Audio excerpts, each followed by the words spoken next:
ધોરણ 7 વિષય ગણિત પ્રકરણ 8 રાશિઓની તુલના ભાગ 12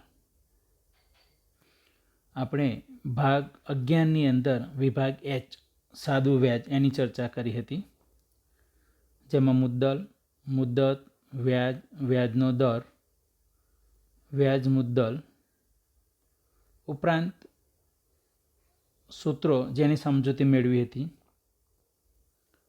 એ સિવાય પ્રયત્ન કરો પાન નંબર 170 એમાંથી 2 દાખલાઓ, પહેલો અને બીજો સાદું વ્યાજ શોધવાના દાખલાઓ કર્યા હતા. હવે આગળ ત્રીજો દાખલો. 6.5% વાર્ષિક વ્યાજના દરે ₹6050 લેવામાં આવે છે, તો 3 વર્ષના અંતે ચૂકવવું પડતું વ્યાજ અને વ્યાજ મુદ્દલ શોધો. તો આપણે પહેલો બીજો દાખલો કર્યો તો એ જ પ્રમાણે ગણતરી કરવાની છે, પરંતુ વ્યાજ મુદ્દલ શોધવાનું છે, એટલે એક સ્ટેપ આગળ વધવાનું છે. આપણે ગણતરીની શરૂઆત કરીએ. સૌથી પહેલાં આપેલી માહિતી 6.5% એટલે આર આપેલો છે, એટલે આર બરાબર 6.5%. ₹6050 એટલે પી આપેલો છે, મુદ્દલ પી બરાબર ₹6050. 3 વર્ષ એટલે મુદ્દત ટી બરાબર 3 વર્ષ. સાદું વ્યાજ અને વ્યાજ મુદ્દલ 2 વસ્તુ શોધવાની છે, એટલે બંને માટે આપણે પ્રશ્નાર્થ કરી દીધો. તો પહેલાં સાદું વ્યાજ મેળવી લઈએ આપણે સાદા વ્યાજનું સૂત્ર. તો સાદું વ્યાજ મુજબ ગણતરીની શરૂઆત કરીશું આપણે. તો એસઆઈ બરાબર પી ગુણ્યા આર ગુણ્યા ટી ભાગ્યા 100. કિંમત મૂકી દીધી આપણે પી. તો પી તરીકે કેટલા છે આપણી જોડે? 6050 ગુણ્યા આર 6.5 ગુણ્યા ટી તરીકે 3 છેદમાં 100. હવે અહીંયા 6.5 છે, એનું જો દશાંશ ચિહ્ન કાઢી નાખીએ તો એક દશાંશ સ્થળ છે, એટલે છેદમાં 10 લેવા પડે.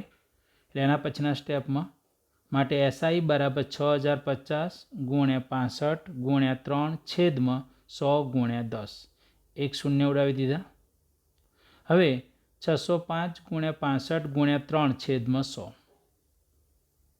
એનો ગુણાકાર કરીએ. જે ગુણાકાર બાજુમાં તમને બતાવેલો છે કે પહેલાં 65 ગુણ્યા 3 જેનો ગુણાકાર લઈ લીધો 195 આવી ગયા, અને હવે 195નો ગુણાકાર 605 સાથે જે આપણે અહીંયા કર્યો તે.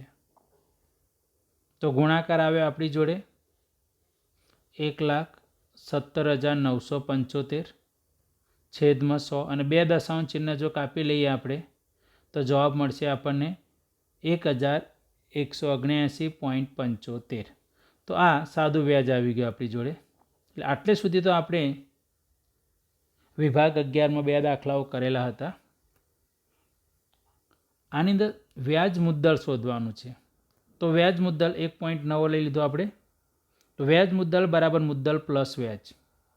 માટે વ્યાજ મુદ્દલ બરાબર, તો મુદ્દલ કેટલી હતી? 6050 પ્લસ વ્યાજ જે આપણે મેળવ્યું તે 1,179.75, અને બંનેનો સરવાળો જે બાજુ બતાવ્યો તે પ્રમાણે વ્યાજ મુદ્દલ બરાબર ₹7,229.75. તો આ પ્રમાણે વ્યાજ મુદ્દલ મેળવી શકીએ.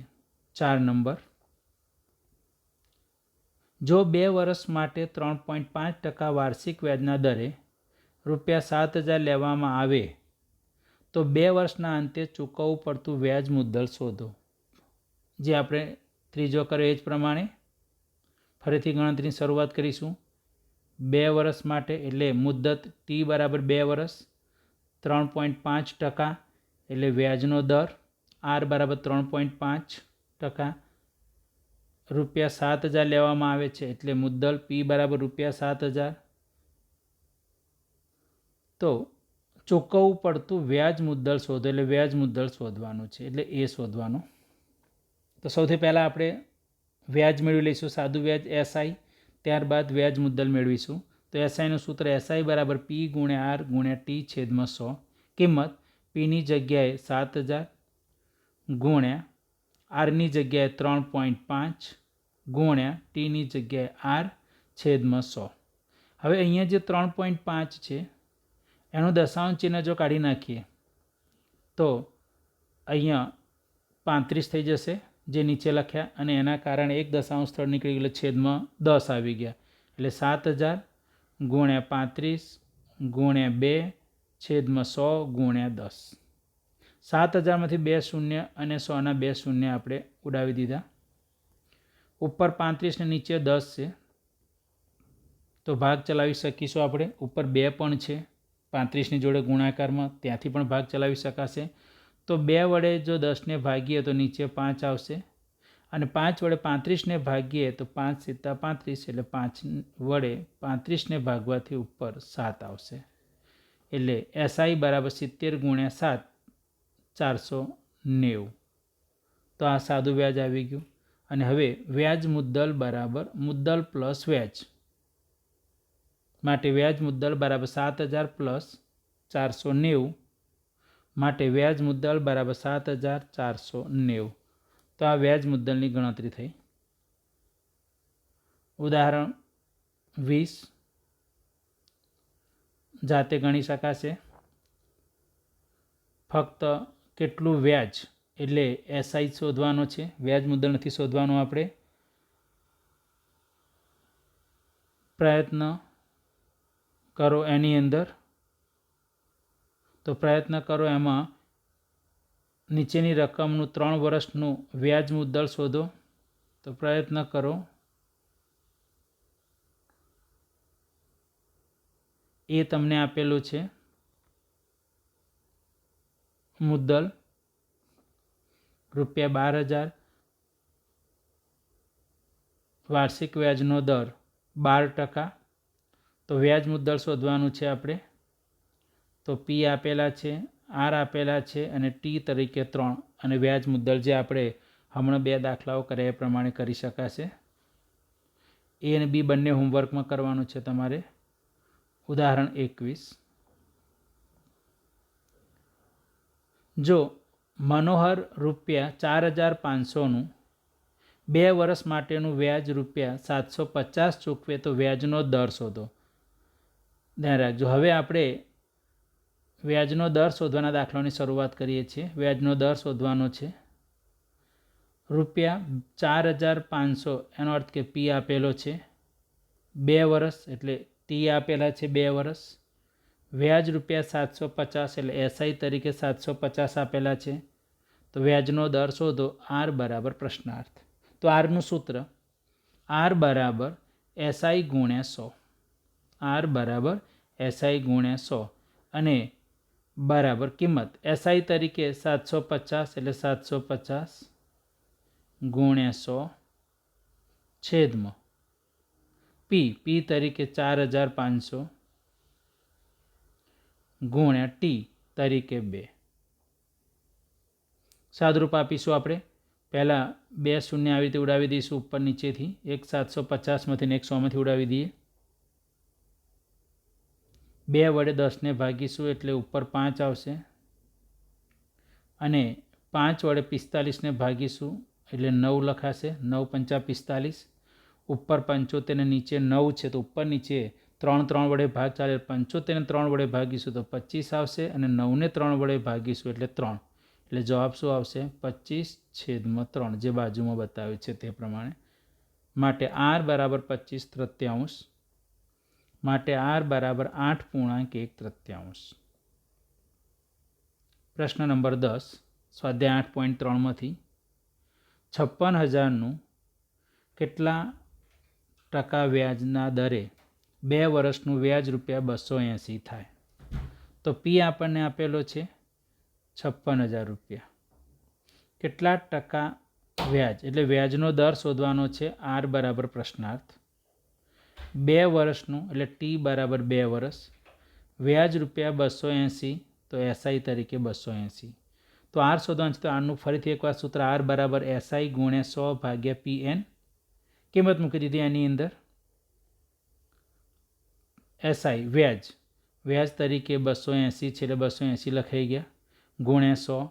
P તો P તરીકે આપણને કેટલા આપેલા છે? 56,000 એટલે છેદમાં 56,000 ગુણ્યા T તરીકે 2.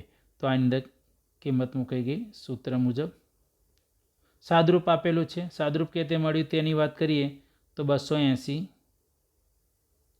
ગુણ્યા 100 છેદની અંદર 56,000 ગુણ્યા 2. સૌથી પહેલાં 3 શૂન્ય ઉડાવી દીધા ઉપર નીચેથી. 28 વડે 56 ને ભાગ ચાલે, 28 દૂ 56, એટલે 28 વડે ભાગ ચલાવીએ આપણે તો ઉપર 1 નીચે 2, એટલે નીચે 2 ગુણ્યા 2 એટલે 1/4. માટે R બરાબર 1/4, એટલે કે 0.25%. ત્યારબાદ 11 નંબર, પ્રશ્ન નંબર 11 સ્વાધ્યાય 8.3માંથી, જો મીના તેણે વ્યાજે લીધેલ અમુક રકમનું વાર્ષિક 9%ના દરે 1 વર્ષનું વ્યાજ ₹45 ચૂકવતી હોય તો તેણે વ્યાજે લીધેલ રકમ શોધે, એટલે પી શોધવાનો છે. જે પ્રમાણે આર શોધતા તે પ્રમાણે પી થશે. તો આપેલી માહિતી નોંધી લઈશું વારાફરથી આપણી જોડે. 9% એટલે વ્યાજનો દર 9%, આર બરાબર 9. 1 વર્ષનું એટલે મુદત ટી બરાબર 1 વર્ષ. વ્યાજ ₹45 એટલે એસઆઈ બરાબર ₹45. તો કેટલી રકમ લીધી હશે એટલે મુદ્દલ પી બરાબર પ્રશ્નાર્થ. તો પીનું સૂત્ર મૂકી દઈશું, પી બરાબર એસઆઈ ગુણ્યા 100 ભાગ્યા આર ગુણ્યા ટી. કિંમત વારાફરથી એની અંદર એસઆઈ તરીકે 45, અહીંયા 45 લખાઈ ગયા, ગુણ્યા 100 છેદમાં આર તરીકે 9 છેદમાં 1, તો 9 45 ને સીધા છેદ ઉડી ગયા એટલે ઉપર આવશે 5, એટલે 5 ગુણ્યા 100 એટલે 500. માટે તેણે વ્યાજે લીધેલ રકમ ₹500 થાય. પ્રયત્ન કરો. પાન નંબર 171, એનો બીજો દાખલો જે આપણે પહેલો ગણ્યો ઉપર એ જ પ્રમાણે. કોઈ રકમ એટલે રકમ નથી કેટલી એ ખબર નથી આપણને. 5% એટલે આર બરાબર 5%, ટી બરાબર 3 વર્ષ, એસઆઈ બરાબર 450. તે રકમ એટલે પી બરાબર પ્રશ્નાર્થ. તો ઉપરની જેમ જ ફરીથી એકવાર પીનું સૂત્ર મૂકી દેવાનું, પી બરાબર એસઆઈ ગુણ્યા 100 છેદમાં આર ગુણ્યા ટી, અને આની મદદથી આપણે પી શોધી શકીશું.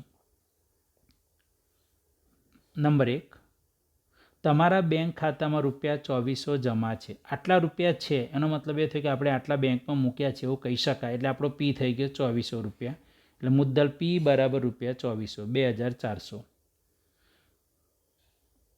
વ્યાજનો વાર્ષિક દર 5%. 5% એનો મતલબ વાર્ષિક વ્યાજનો દર 5%, એટલે વ્યાજનો દર બરાબર 5%, આર બરાબર 5%.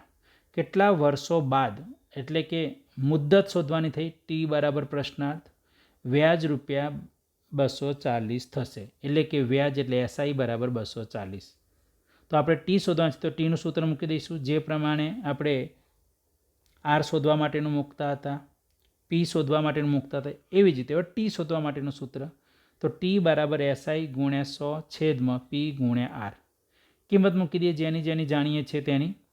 એસઆઈ પહેલાં તો એસઆઈ તરીકે 240 છે, અરે તો આની અંદર કિંમત મૂકવાની શરૂઆત કરીએ તો બરાબર 240 ગુણ્યા 100 છેદમાં પી. તો પીની જગ્યાએ કેટલા લખી શકાશે?